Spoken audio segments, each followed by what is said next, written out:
Welcome to the Business Bites podcast. My name is Rachel Brinke, and I'm here to bring you a bite of content to help you grow your business, even when you don't have a lot of time. So whether you're in the car pickup line to pick up the kids from school, doing laundry around the house, or just needing a quick fix, this is the information for you to help grow your business to success. Hey guys, welcome to this episode of the Business Bites podcast. I have been completely inundated with so many new projects this year that I feel like my hair has been absolutely on fire, but I felt like I needed to pause all of that this evening and take some time to rearrange the schedule just a little bit because I have been receiving a lot of questions from you guys, from the listeners, asking how I'm able to manage and keep up with everything. If you don't know who I am or what I do, my name is Rachel Brinke, and I have multiple brands that I manage. I'm also a practicing attorney, and I have 5 kids, a husband, and 2 rescue puppy dogs at home. So balancing all of that. Oh, and also I compete in endurance sports, triathlon, and so forth. And all of this I share with you because it's all really important and it makes up who I am. But in order to do all of this, I have to keep everything balanced. I have to do things that are going to give me the most bang for my buck. And so this episode, I wanted to basically record to respond to all of the emails that I have been receiving asking how I'm able to do a lot of what I do and maintain such a strong social media presence. So I want to go over with you guys a couple of things of the tools that I use and how I plan. But before we dig into all of that, it's really important that for your social media to work for you or any action in your business to work for you, you need to have a clear business plan. And that's also built on the back of who your client or customer avatar is. So if you guys have not listened to other episodes, I want you to refer over to episode 12, The Magic of a Client Avatar, and episode 13, Business Planning in 15 minutes or less. So you can pause this episode, go listen to those, and then come back because I want to share with you guys the tools of how I'm able to facilitate and manage all of the social media. So one of the things that I talked about over in episode 2, which was crowdsourcing for content creation, that gives me a lot of the source of what you guys want to hear. Obviously, like this cast that you're listening to right now is a result of a lot of the questions that I've received from you guys. And so I always tell all of the consulting clients that I help within their business, listen, because you're being told, whether directly through email or through client avatars in your general area, or just by looking at the marketplace, you're being told what information is being needed to put out there. You're being told what people want to hear from you. You just have to dig in and really listen to that. Now, I say all of that because if you don't do that, all of those tips and the tools that I'm getting ready to talk about to help you are going to be a waste of subscription money and time to set up, and they're not going to be worth anything. They are going to be shouting into empty space with nobody to listen and no one to care. And I'm a big proponent of not wasting time, money, and energy in my business. Obviously, don't have a lot of that since I am going in 500 different directions, and so I have to be very purposeful. One of the things that I do teach in a lot of these podcasts and through all of my online courses and in-person consultations is my 3-to-1 rule. So I'm going to quickly go over that, and then we're going to dig right in.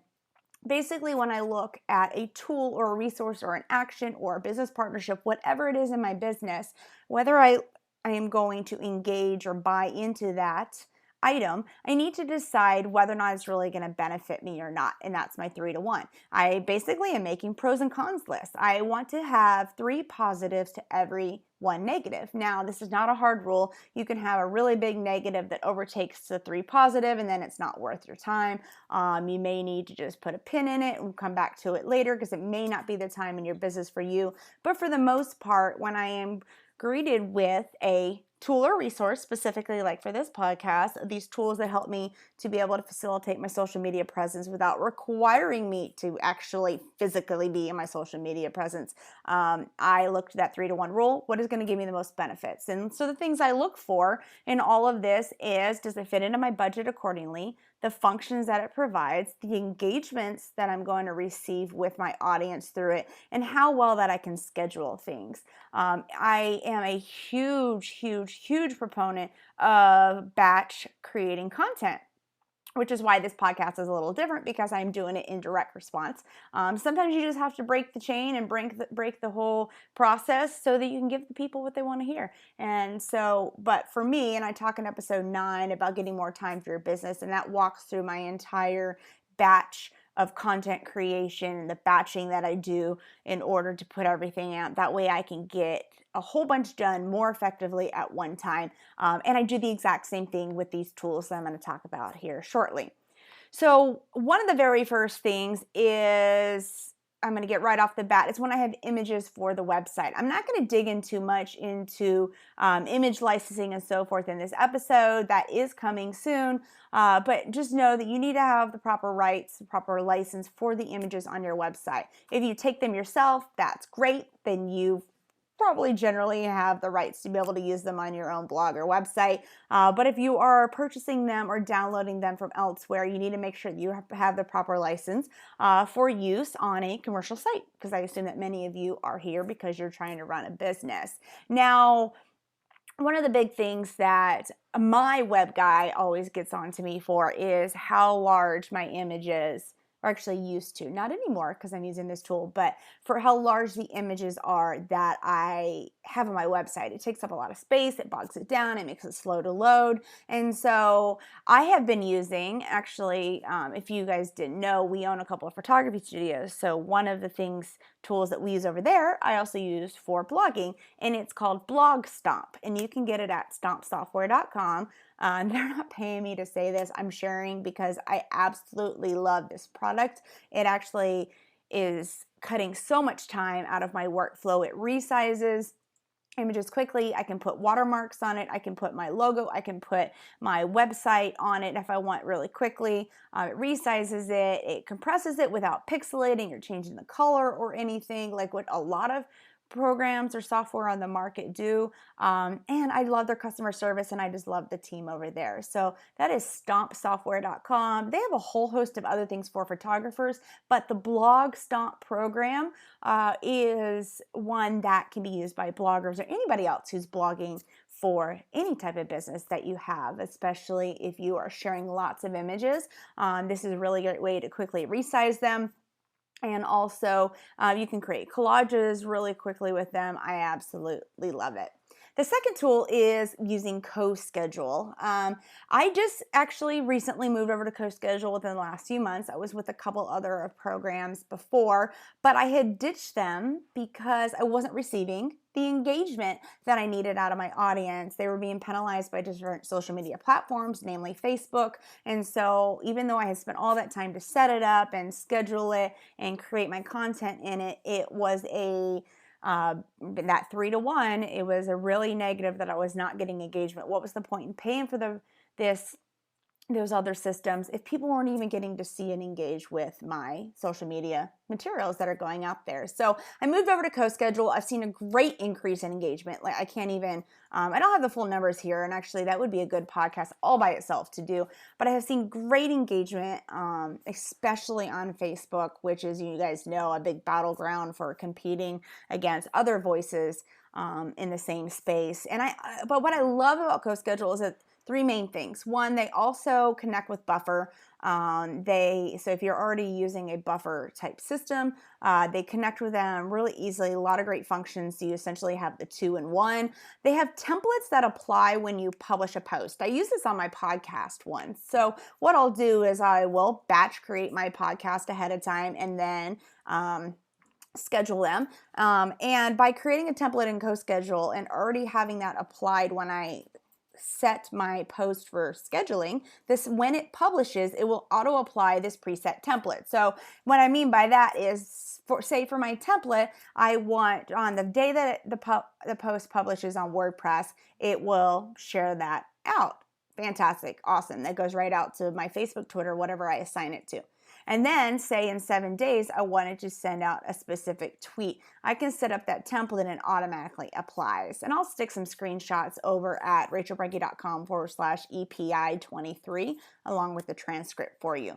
But out of these, I think the third function that they have is what really drew me to them. I mean, the engagement obviously was a big one, but they had recently released something called ReQ. And again, not getting paid by them to say this. I'm sharing this because it's what I'm currently using and currently love and seeing great return from. But ReQ essentially allows for an endless library, so to speak. When it goes through so much of that template, like I just talked about, and it goes through all the steps, you can have what's ReQ, and it will ReQ all of those again for you. This is especially helpful for Twitter, where there's you can post on Twitter 15 times a day, and people are hardly even going to blink an eye. Whereas if you do that over on Facebook, they're probably like, she posts quite a bit. So I definitely find the ReQ is very beneficial for Twitter. But it is great to have because I can get that content again in front of my audience without necessarily having to recreate new content all the time. So that was another positive. So those three were the connection with Buffer, the engagement that also came along with that, as well as the templates that can apply when you schedule for posting. I don't have to physically go in and do it, as well as ReQ.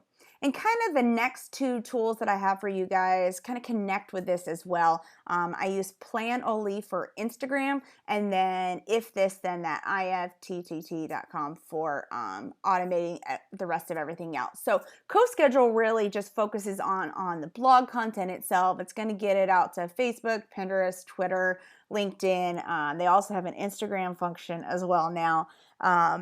And then also can go to Facebook groups. I definitely use CoSchedule for Facebook groups. That'll be another episode that I'll do for you, and the importance of a community for your audience or customers. But anyhow, what I really like to use for scheduling my social media from Instagram, which is a very visual based feed now, it's where everyone seems to be gravitating for my client avatars. So what I will do is I will sit down at the beginning of every quarter and schedule all my images and my captions into Planoly. And what's so great about the program is that you can also drag and drop so you can see what it's visually going to look like before you post it onto Instagram. Now, yes, you do still have to have the app on your phone. You still have to swipe to post. But honestly, that's way, way, way easier than having to sit down every day and hand jam a new caption and a new picture and try to plan what you're going to do. It makes it so nice. So I know at 9:30 a.m. that I'm going to get a notification, and I just swipe it, post it, done. And the good thing with that too is, Instagram essentially has become, for my just regular social media postings, Instagram has become the top.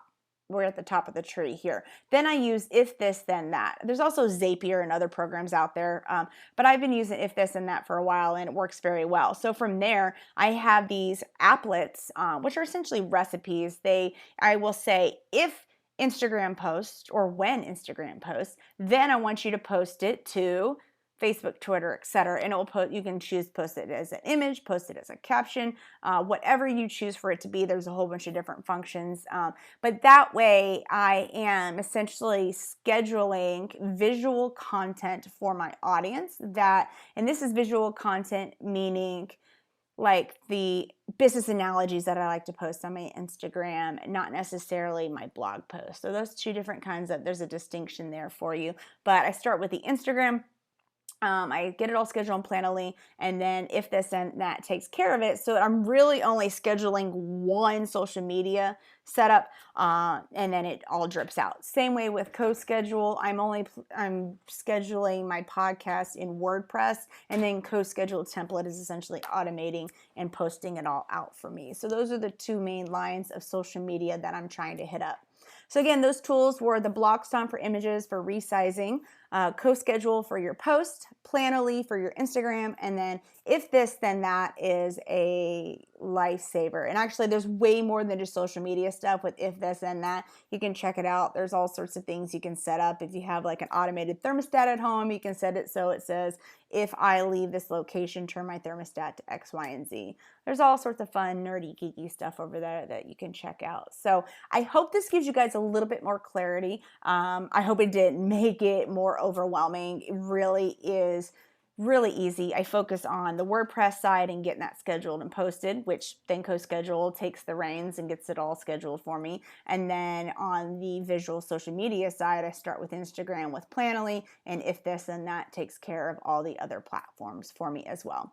Hope this helps you guys see if it fits into your business, and go ahead and shoot me an email or let me know whatever you think about any of these systems, or if you have any other recommendations, because I'm always on the hunt for other ones as well. And again, if you want to check out any other of the other podcasts or this transcript, it's rachelbrinke.com/EPI23.